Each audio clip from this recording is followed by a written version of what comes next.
अस्सलाम वालेकुम नाज़रीन, मैं मोहम्मद नईम क़मर। मेरे साथ मेरे बाजू की बैठी हुई एक अहम तालीमी शख्सियत है, बहुत ही माहिर तालीम है। ये जनाब प्रोफेसर अकबर अली ख़ान साहब हैं, जो हाल तक तेलंगाना यूनिवर्सिटी में वाइस चांसलर की हैसियत से खिदमत अंजाम दे चुके हैं। इनको ये एज़ाज़ है कि जब तेलंगाना यूनिवर्सिटी की तश्कील अमल में लाई गई थी, उसका क़याम अमल में आया था, उसके पहले वाइस चांसलर की हैसियत से उन्होंने यहाँ खिदमत अंजाम दी और तेलंगाना यूनिवर्सिटी को यानी कि जो फ़रोग़ देने में, उसको उभारने में आपका बहुत बड़ा रोल रहा, जिसको कभी भी जो तेलंगाना यूनिवर्सिटी की तारीख़ फरामोश नहीं कर सकती। आप इससे क़ब्ल दायरतुल मारूफ़ में बाइसत डायरेक्टर काम कर चुके हैं। उस्मानिया यूनिवर्सिटी के जो अहम प्रोफेसर्स में आपका शुमार होता है। उन्होंने एक डीन फैकल्टी के साइड से लिहाज से जो खिदमत के अपने वहाँ नखूश छोड़े हैं, उसको तालीमी मैदान कभी भी फरामोश नहीं कर सकता और ना उनके तलबा फरामोश कर सकते हैं। अब बाहियत मौजूदा आप मौलाना आज़ाद यूनिवर्सिटी में अपनी खिदमत अंजाम दे रहे हैं, तो एक डायरेक्टर की हैसियत से हम उनसे आला तालीम के ताल्लुक़ से तलबा की रहनुमाई के लिए कुछ सवाल करेंगे, कुछ गुफ्तगू करेंगे। आइए मैं सबसे पहले उनसे ये सवाल करूँगा कि जनाब अली, मामला यूँ है कि आज एजुकेशन में जो हायर एजुकेशन का जो नाम लिया जाता है, लोगों के जहनों में दो ही सब्जेक्ट घूम रहे हैं, एक इंजीनियरिंग है और डॉक्टर है। तो मैं समझ रहा हूँ, मैं सवाल करूँगा कि क्या मुस्लिम तलबा के लिए ख़ास तौर पे ये दो ही मैदान बाकी रह गए, दूसरे मैदानों में इनके लिए कोई गुंजाइश नहीं है? अस्सलाम वालेकुम। सबसे पहले मैं अवाम टीवी और नईम क़मर साहब का बेहद मशकूर हूँ, आज वो मुझे इसके लिए मदऊ किए हैं। जैसे आप कह रहे थे कि मेडिसिन और इंजीनियरिंग के सिवा जो है और क्या जो है मौक़े हैं। आज जो है CBCS choice based credit system graduation में आ गया है, जिसमें जो है ऑप्शंस, इलेक्टिव्स, कोर पेपर्स और जेनरिक स्पेसिफिक कोर्सेस इस तरह के ऐसे आ गए हैं। BA, BSc, BCom जो पढ़ते हैं वो जो है अच्छे IAS और सिविल सर्विसेज और कॉम्पिटिटिव एग्जामिनेशंस के लिए तैयारी कर सकते हैं। और रिसेंटली आप अभी एक हफ़्ता पेशतर जो नताइज निकले हैं, जिसमें मौलाना आज़ाद उर्दू यूनिवर्सिटी के एक ख़ुद सिविल सर्विसेज का एक स्टूडेंट जो है सेलेक्ट होकर 66 रैंक में कामयाब हुआ। इस तरह से तकरीबन 10% जो है मुस्लिम हज़रात जो है हमारे सिविल सर्विसेज में कामयाब हुए। तो मेरे ख़्याल से जो है अब जो है ये जो रेस्ट्रिक्टेड जो इंजीनियरिंग और मेडिसिन का जो कल्चर, जो साउथ इंडिया का कल्चर है, ये बिहार और कश्मीर और नॉर्थ वगैरह का नहीं है ऐसा कल्चर, ये साउथ इंडिया का कल्चर है। ये कल्चर अब आहिस्ता आहिस्ता चेंज हो रहा है और मेरी उम्मीद है, मेरे को उम्मीद है कि ये जो CBCS का जो कल्चर जो उस्मानिया यूनिवर्सिटी और तेलंगाना के सारे यूनिवर्सिटीज़ ला रहे हैं, उसमें बच्चों को ऑप्शंस हैं। और इन ऑप्शंस में मेरी तजवीज़ ये है कि ये जो नौजवान तबका जो ग्रेजुएशन कर रहे हैं BA, BSc, BCom, उनको चाहिए कि न सिर्फ अपने निसाब के जो मज़ामीन हैं उनको पढ़ें, बल्कि उनको चाहिए कि वो दिए गए जेनरिक ऑप्शंस, वो दिए गए कोर इलेक्टिव ऑप्शंस को लेकर जो है वो ऑनलाइन पे जो है ओपन कोर्सेज भी ले। इसलिए कि आजकल स्किल ओरिएंटेशन के लिए और एबिलिटी एनहांसमेंट के लिए ये चाहिए कि लड़का या लड़की तुलबा व तालिबा जो है न सिर्फ क्लासरूम बल्कि अपने इंटरनेट के ज़रिए, मोबाइल सोर्सेस के ज़रिए और दूसरे ओपन एजुकेशनल सोर्सेस के ज़रिए, वेबसाइट सोर्सेस के ज़रिए अपने स्किल डेवलपमेंट की ज़रूरत है। तो अब ये जो रेस्ट्रिक्टेड क्लासरूम कल्चर है वो ख़ासकर 20% की हद तक रह गया। 80% ये है कि आप ओपन लर्निंग सिस्टम्स पे जाए।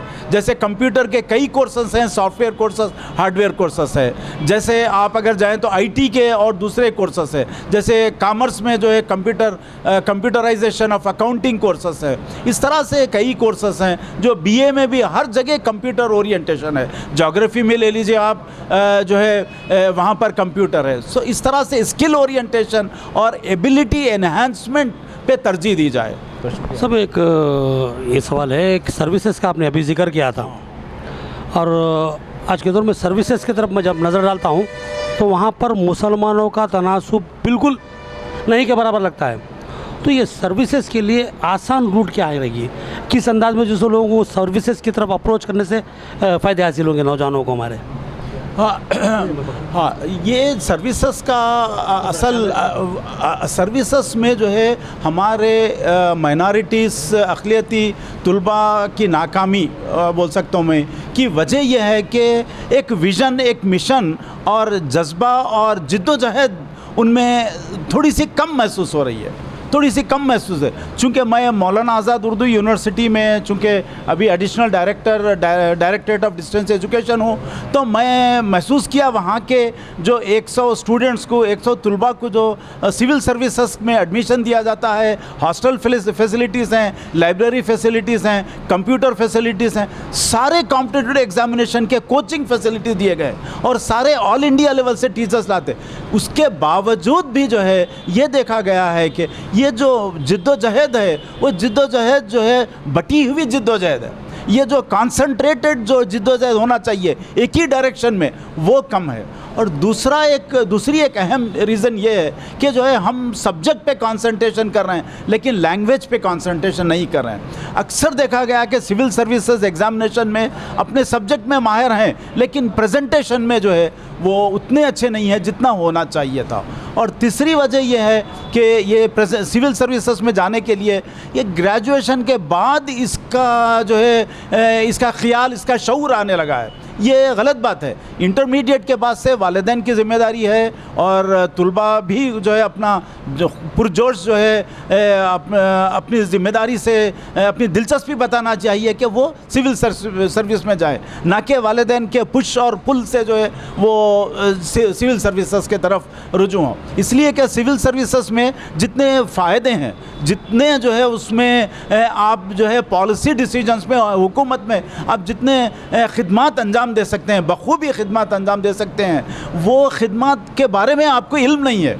आप तमाम जो है नौजवान तबके को, मुसलमान और अक़लियती तबके को ये जानना चाहिए कि IPS, IAS, IFS, IRS, ये इवन दूसरे सर्विसेज में जितने अपने खिदमत के ज़रिए आप न सिर्फ सारी हिंदुस्तान की रियाया को, सारी हुकूमत को हिंदुस्तान की, बल्कि अपनी अक़लियती रियाया के लिए आप बहुत कारआमद साबित हो सकते हैं। इसीलिए ये एक मैं समझता हूँ अपने मज़हब के लिए के तौर पे भी ये एक बहुत अच्छा पेशा है। ये it should be taken like a medical course, like a engineering course. अक्सर ये देखा जा रहा है कि जब इंजीनियरिंग या मेडिकल कोर्स में जब जाना चाह रहे हैं तो देखिए लाइब्रेरी में जाते हैं, 18 घंटे वक्त गुजारते हैं सिर्फ मेडिकल वो नीट एग्ज़ाम के लिए या इंजीनियरिंग एग्ज़ाम के लिए। जब सिविल सर्विसेज की बात आती है तो मुंतशिर हो जाते हैं। ये जो है वो रवैया सही नहीं है और मेरी गुजारिश है और मेरा मशवरा है कि कॉन्सनट्रेटेड जो है पढ़ाई करें। और जो मौलाना आज़ाद उर्दू यूनिवर्सिटी में सहूलतें हैं, जो उर्दू मीडियम नहीं है, वो जो सिविल सर्विसेज के जो हैं कोचिंग, वो बिल्कुल इंग्लिश मीडियम है, बिल्कुल सिविल सर्विसेज के मुताबिक है। वो आपसे गुजारिश है कि फ्री कोचिंग है वहाँ पर, बिल्कुल नॉमिनल उसमें फ़ीस है, नॉमिनल एक्सपेंडिचर होंगे उसको, और इवन हॉस्टल, मेडिकल और इवन जो है मेस फैसिलिटीज़ पूरे अवेलेबल हैं वहाँ पर। नाजरीन, मैंने बताया था कि जो सो एक बहुत ही बड़ी माहिर तालीम शख्सियत है और उन्होंने जिस तरफ तवज्जो हमारी मरकूज़ करवाई है, बहुत ही काबिल गौर नुक्ता है, उस पर गौर करना चाहिए। हमारे पास जज्बा है लेकिन मुस्तकिल मिजाजी नहीं है, यही बताना चाह रहे थे आप। हमारे बच्चे बासलाहियत है लेकिन उनमें दिलचस्पी नहीं है, ये बताना चाह रहे थे आप। हमारा बच्चा कुछ कर सकता है लेकिन वालिदैन हौसला अफजाई करने वाले नहीं हैं, ये बता रहे थे आप। तो ज़रूरत ये है कि अगर आप महसूस करो कि आपका बच्चा काबिल है, बासलाहियत है, और एक उन्होंने बहुत अहम नुक्ते की तरफ मुतवज्जा करवाया कि डिग्री के बाद बच्चा सोचता है सर्विसेज के लिए, ऐसा मुनासिब नहीं है। आप महसूस कर रहे हैं कि आपका बच्चा 10th में है, काबिल है, बच्चा आगे चल के खुद बन सकता है, तो उसकी तवज्जो उस तरफ मरकूज़ करवाइए, उसको जो है सो अवलिन वक्त से ही उसको तरबियत दीजिए, तो हमारा जो सो बच्चा आगे चल के एक असासा साबित हो सकता। ये असासा आपका नहीं, आपके घर का ही नहीं, बल्कि पूरी मिल्लत के लिए असासा और पूरे मुल्क के लिए असासा बनेगा। ये बात की तरफ मुतवज्जा करवा रहे थे हमारे जनाब प्रोफेसर अकबर अली साहब, और उन्होंने दूसरी एक अहम बात की तरफ भी तवज्जो दिलाई, बिलखुसूस मुस्लिम और अक़लियती तबक़ात के लिए। मानो यूनिवर्सिटी में बहुत अच्छी सलाहियतें जो सो फराहम की जा रही हैं, वहाँ पर आपने अपने बच्चों को जो सो तैयार करवा कर भेज सकते हैं। तो मेरी ये जो इंटरव्यू जितने अफराद देख रहे हैं, मेरी उनसे ख्वाहिश है, एक अदबन ख्वाहिश है मेरी, एक बहैसियत है जो सो एक आवाम के ज़िम्मेदार नुमाइंदे की हैसियत से मैं आपसे जो सो ये इल्तिमास करता हूँ कि आपका बच्चा अगर ज़हीन आप महसूस करते हैं आपका बच्चा कुछ कर सकता है, और मुझे यकीन है बिल्कुल कर सकता है, बशर्ते कि आप उसकी हौसला अफजाई करें।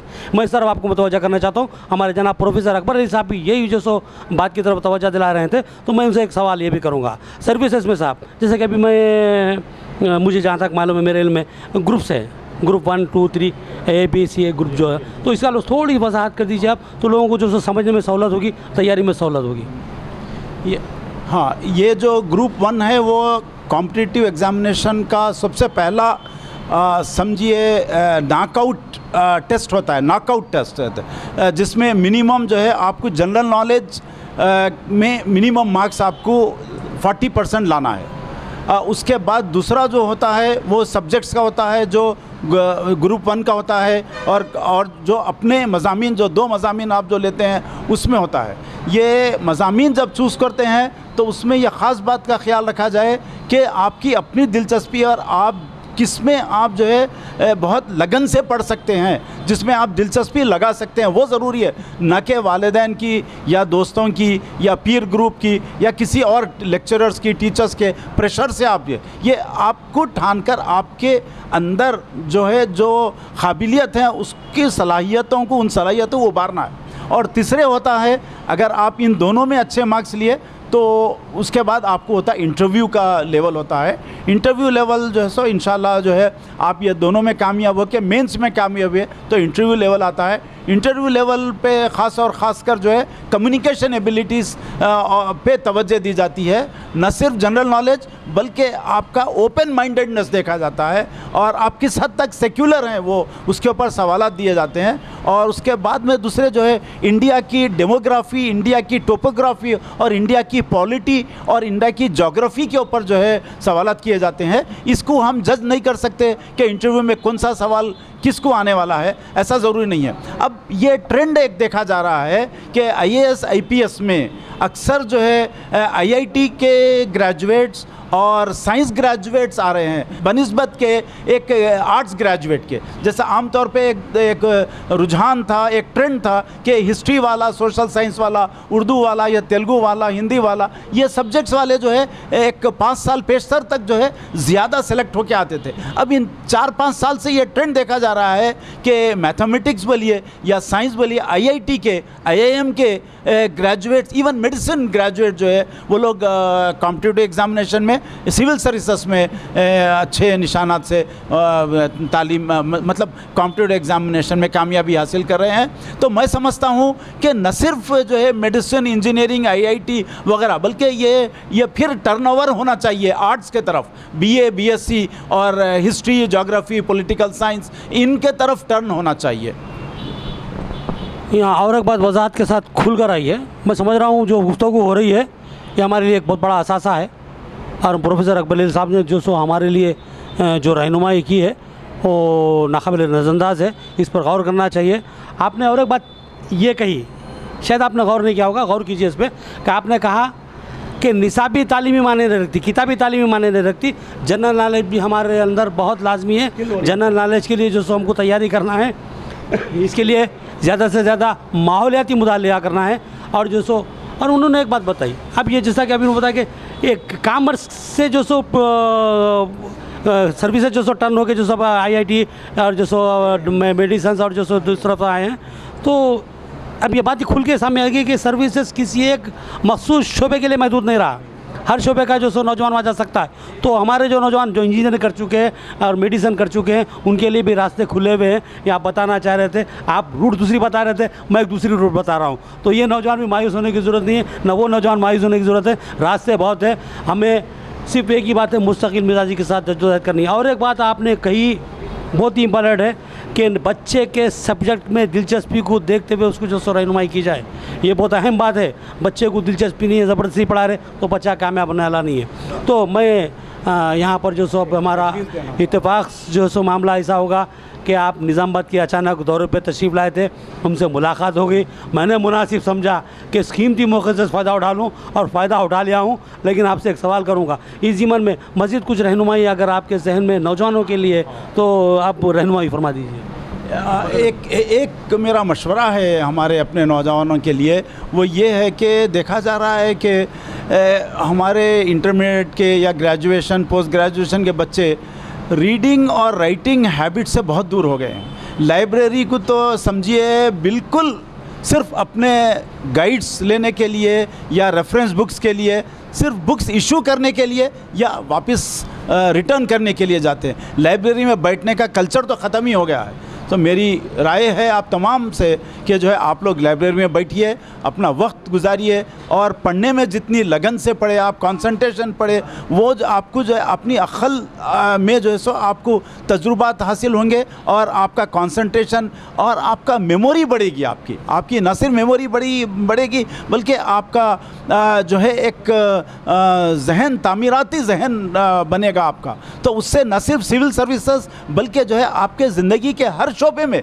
आपको कामयाबी हासिल होगी। तो आज नौजवान जो है अक्सर क्लासरूम से निकले, कुछ गाइड्स ले लिए और कुछ नोट्स ले लिए और वो पुराने नोट्स जैसा लिए पढ़ लिए, एग्ज़ाम कल्चर में आ गए। ये एग्ज़ाम कल्चर को जो है आप लोग कम करिए और जो है कॉम्पिटिटिव कल्चर को लाइए। ये कॉम्पिटिटिव कल्चर सोसाइटी में आपको कामयाबी की तरफ ले जाएगा। आप ये जानिए कि आप होने वाले कल के जो है सोसाइटी के एक ज़िम्मेदार शख्स हैं आप। तो सोसाइटी का ट्रांसफॉर्मेशन जो होना है वो न सिर्फ बल्कि आम सोसाइटी बल्कि हमारी अक़लियती मिल्लत के लिए आप एक बहुत बड़े असासा हैं। इसलिए आप अपनी ज़िम्मेदारी को समझते हुए ख़ास और ख़ास रुझान जो है जब भी वक्त मिला आप जो है सो एक घंटा 1.5 घंटा रात में सुबह में पढ़ना लिखना और करते रहिए। अपने दीनी तालीम के साथ साथ अब इसको भी आप कंटिन्यू रखिए। ये एक मेरा जो है आप लोगों को मशवरा है। तो सब ये सर्विसेज से हट के कोई और दूसरे जो शोबेजात हैं जहाँ नौजवान अपनी जो सलाहियतों को जो आजमा सकते हैं? वैसे तो कई शोबे जाते हैं जहाँ पर हैं। सबसे बड़ा तो आप ही का शोबा है, जर्नलिज़्म है, जिसमें जो है बहुत अपॉर्चुनिटीज़ है सहाफ़त में। और कॉलेजेस भी बहुत कम हैं। ये यूनिवर्सिटीज़ में देखिए आप, अगर कैंपस में एक जर्नलिज़्म का डिपार्टमेंट है तो अफिलिएटेड कॉलेजेस में बिल्कुल कम है। तो सबसे पहला शोबा जो है जर्नलिज़्म का है। और दूसरे अभी उभरता हुआ शोबा जो है ये क़ानून का है, जो यानी लॉ ग्रेजुएट्स का है। बहुत कम ग्रेजुएट्स हैं जो है लीगल प्रोफेशन में है, बहुत कम है। अब आप ले लीजिए जुडिशियरी में और सेशन जजेस को ले लीजिए, मजिस्ट्रेट्स को ले लीजिए, हमारे बड़ी मुश्किल से 2% जो है अक़लियती जो है हजरात जो है उस महकमे में है। इसी तरह से तीसरा शोबा जो बहुत उभर के आ रहा है वो है इंटरनेशनल ट्रेड है, फॉरेन ट्रेड है, कॉमर्स है। और चौथा शोबा जो है वो आईटी का शोबा, जो है आप सब जानते हैं कि इंडिया आईटी में जो सो पूरी दुनिया में जो है एक इन्फ्लुएंशियल कंट्री हो गया है। इस वास्ते के 105 कंट्रीज़ में हमारे इंडिया का जो सो आईटी का सॉफ्टवेयर चल रहा है। इसीलिए आईटी और इंफॉर्मेशन कम्युनिकेशन टेक्नोलॉजी के साथ आपसे हट नहीं सकते आप। ये आज हर नौजवान को चाहिए, लड़का और लड़की को चाहिए कि इंफॉर्मेशन कम्युनिकेशन टेक्नोलॉजी के जो उसके सही उसके ज़रूरत के लिहाज से, अपने सब्जेक्ट के लिहाज से, मजमून के लिहाज से, आपकी ज़रूरत के लिहाज से उसका इस्तेमाल करें, न कि उसका बेजा इस्तेमाल और गलत इस्तेमाल करें। चूँकि ये देखा जा रहा है कि जो मोबाइल टेक्नोलॉजी है, जो इंटरनेट और ग्लोबल टेक्नोलॉजी है, उसका 10 से 15% जो है सही इस्तेमाल हो रहा और 80-85% गलत इस्तेमाल हो रहा है। तो आप गलत इस्तेमाल करके न सिर्फ अपना वक्त ख़राब कर रहे हैं बल्कि जो है एनर्जी रिसोर्सेज ख़राब कर रहे हैं, अपनी आँख, अपने कान, अपनी सेहत ख़राब कर ले रहे हैं। तो ये मेरा मशवरा है कि जो सो कई ऐसे शोबे हैं जहाँ पर अपॉर्चुनिटीज़ हैं। जैसे आप ले लीजिए साइंस, फार्मास्यूटिकल साइंस लीजिए, केमिकल साइंसेस लीजिए और फिज़िक्स लीजिए और मैथमेटिक्स लीजिए, स्टैटिस्टिशियंस के इतने पोस्ट हैं, बेहद पोस्ट हैं। तो आजकल जो है ये रेस्ट्रिक्टेड नहीं है कि किस ग्रेजुएट के लिए क्या पोस्ट है, ऐसा नहीं है। आज कोई भी ग्रेजुएट जाए, कोई भी कॉम्पिटिटिव एग्जामिनेशन के लिए और कोई भी जॉब के लिए मौजू है। ये सोचना गलत है कि मैं बीए कर रहा हूँ, क्या मुझे जो है जॉब मिलेगा या नहीं, क्या मैं बीएससी कर रहा हूँ। तो ये ज़रूरी नहीं है कि आप जो भी कर रहे हैं आप उसमें आपको महारत हासिल करना है, ये ज़रूरी है। अब जैसे मैं जो है बीकॉम किया, उसके बाद एमकॉम किया, फिर एमफिल किया, फिर पीएचडी किया, फिर IIM अहमदाबाद से जो है मैं अपना फेलोशिप प्रोग्राम किया, प्रोजेक्ट्स किया, फिर जो है गवर्नमेंट ऑफ इंडिया से कुछ प्रोजेक्ट्स किया, फिर post graduate diploma in foreign trade किया गवर्नमेंट ऑफ इंडिया से। तो बोलने का मकसद ये है कि आप न सिर्फ जो है अपने ग्रेजुएशन के हद तक महदूद रहिए, बल्कि जुस्तजू करिए आप, और जिस मजमून में आप पढ़ रहे हैं उन मज़ामीन में महारत हासिल कीजिए। जब भी आप महारत हासिल नहीं करेंगे, मैं 2 वर्ड्स बोला, एबिलिटी एनहांसमेंट और स्किल एनहांसमेंट, ये 2 चीज़ें जब आपको आ जाएंगे तो आप जो है सो आप इस दौर में 21वीं सदी के इस दूसरे दहे में आप बहुत कामयाब शख्स रहेंगे। एबिलिटी एनहांसमेंट और स्किल एनहांसमेंट ये आपके लिए बेहद ज़रूरी है। बेहद मोहतरम नाज़रीन, अभी जो आपने गुफ्तगू की उसमें 2 बातें उभर कर सामने आई हूँ। यहाँ पर आपने 2 टोक अंदाज में कहा कि आप रट्टा मत मारिए, अपने अंदर महारत पैदा कर लीजिए, अपने आप को जो सो बना लीजिए। यानी कि एक आप कुछ चीज़ तालीम हासिल कर रहे हैं तो उसमें अपने आप को ढाल लीजिए। और एक दूसरी बात आपने ये कही कि तालीम के लिए कोई हद नहीं है। अब BK कर रहा हूँ, BA कर रहा हूँ, मैं BCom कर रहा हूँ, उसके बाद क्या करूँगा नहीं। आपने अभी बताया आपने कौन से कोर्स किए। आप ये तालीम के मैदान में जब आपका जब सफ़र जारी था तालीमी मैदान, उसी के साथ साथ आप जॉब भी कर रहे थे, खिदमत भी जारी थी आपकी, तलबा को आप जो तैयार भी कर रहे थे और ख़ुद तालिब इल्म थे। ये बहुत बड़ी बात है। आप ये शख्सियत से सबक ले सकते हैं। एक बहुत बड़ी शख्सियत आप अंदाज़ा नहीं कर सकते हैं। एक बहुत बड़ी तालीमी शख्सियत रियासत आंध्र प्रदेश की बैठी हुई यहाँ पर उस्मानिया यूनिवर्सिटी जैसी यूनिवर्सिटी में आप डैन के हैसियत से काम कर चुके हैं, आप दारतुल मारूफ के डायरेक्टर के हैसियत से काम कर चुके हैं, आप तेलंगाना यूनिवर्सिटी के जो सो वाइस चांसलर के हैसियत से काम कर चुके हैं। मामूली शख्सियत नहीं है, तो एक गैर मामूली शख्सियत आपको ये बताना चाह रही है कि तालीमी मैदान छोटा नहीं है। और तालीमी मैदान क्या है, मैं तालीमी मैदान में आने के बाद में कोई शख्सियत छोटी नहीं रह सकती, बड़ा बनना ही बनना है। इसलिए आपने कहा कि अगला दहा आपका है। तो मेरी नौजवानों से ख्वाहिश है कि इस गुफ्तगू से फ़ायदा उठाइए, अगले दहाक को निशाना बनाइए और अपना सफ़र शुरू कर दीजिए। ऐसी शख्सियतों से बात करने का बार बार मौका नहीं मिलता। हमको ये एजाज़ मिला है। हम प्रोफेसर अकबर अली खान साहब से तहे दिल से जो सो उनके ममनून और मशकूर है, उनका शुक्रिया अदा करते हैं। बहुत जज़ाकल्लाह, शुक्रिया बहुत।